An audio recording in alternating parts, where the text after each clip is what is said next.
Assalamualaikum warahmatullahi wabarakatuh. Saya Hikmah Amelia dengan NIM 2301216053887. Saya dari offering A dan dari kelompok 3. Di sini saya akan membahas mengenai chapter 4, yaitu penciptaan. Yang pertama, saya akan membahas masalah di tingkat kreatif, kualitas teknis dan prinsip desain pesan. Produksi media, bahkan pada tingkat mekanis dan kreatif, memerlukan keahlian teknis, keahlian, dan kemampuan artistik yang tinggi. Ada tradisi panjang di teknologi pendidikan yang mengharapkan dan menghormati keunggulan teknis dalam produknya. Lebih dari sekedar pelaksanaan teknis yang baik, prinsip-prinsip yang memandu produksi media kreatif seringkali berasal dari estetika dan penelitian tentang desain pesan. Teori dan prinsip desain pesan menggambar dari teori komunikasi untuk konsep pesan instruksional.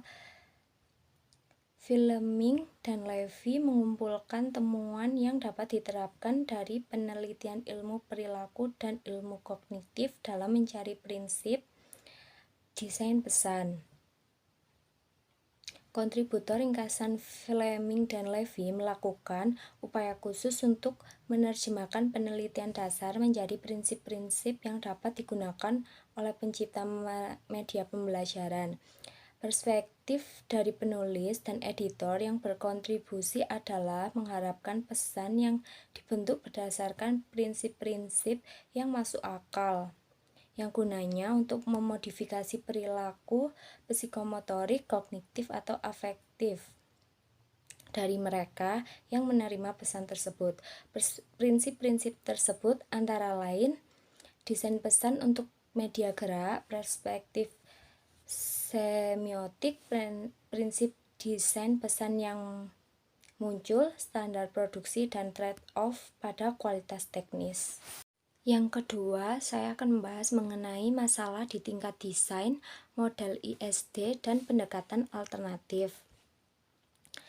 Ketika berhadapan dengan proyek yang lebih kompleks, perencanaan beroperasi pada tingkat desain, tingkat di mana diperlukan pemikiran desain yang serius. Teknologi pendidikan telah meminjam dari disiplin ilmu seperti ini dan telah mengembangkan pendekatannya sendiri. Tujuan dari bagian ini adalah untuk mensurvei beragam pendekatan yang telah digunakan, dimulai dengan pendekatan sistem yang biasanya disebut sebagai paradigma dominan, dan kemudian mempertimbangkan berbagai kemungkinan alternatif.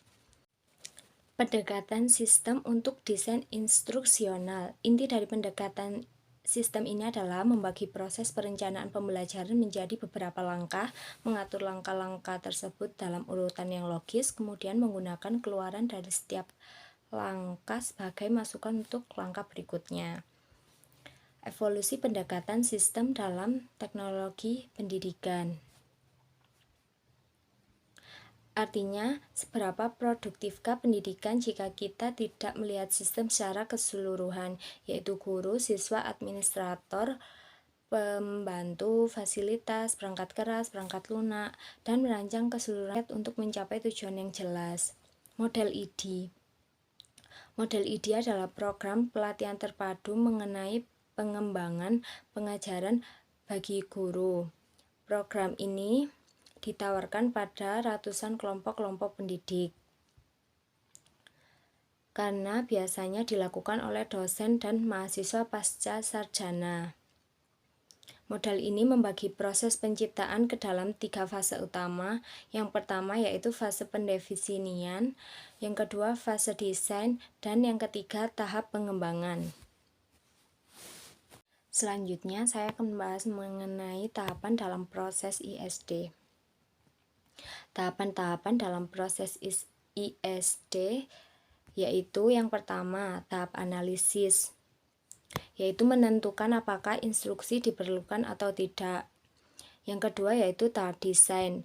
Dalam konteks proses penciptaan total, desain mengacu pada tahap di mana konten, urutan, strategi, dan metode dipilih untuk memenuhi tujuan pembelajaran yang ditentukan. Yang ketiga yaitu tahap perkembangan.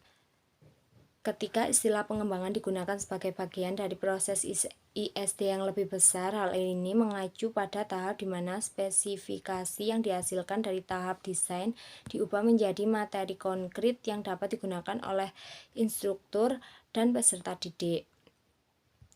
Selanjutnya yaitu tahap implementasi dan tahap evaluasi. Tahap evaluasi terbagi menjadi dua, yaitu evaluasi formatif dan evaluasi sumatif. Tantangan-tantangan pada antarmuka desain, pengembangan, dan produksi. Yang pertama yaitu melakukan produksi digital sendiri. Para teknologi pendidikan yang melakukan produksi digital sendiri harus menguasai sejumlah keterampilan dan proses teknis, khususnya mekanisme penggunaan alat digital. Yang kedua, dukungan untuk melakukannya sendiri. Sebuah industri telah muncul untuk mengisi kesenjangan antara keinginan untuk menciptakan produk multimedia dan keterampilan teknis yang diperlukan untuk melakukannya. Pendekatan desain selain menggunakan ISD. Meskipun model yang didasarkan pada pendekatan sistem adalah yang paling banyak dibahas dan diajarkan dan mungkin dipraktekkan, namun ada banyak cara alternatif untuk memikirkan pengembangan pengajaran, antara lain menggunakan tradisi desain alternatif, desain pengguna, penelitian desain, dan pembuatan prototipe cepat. Sekian penjelasan dari saya. Mohon maaf bila ada salah kata. Wassalamualaikum warahmatullahi wabarakatuh.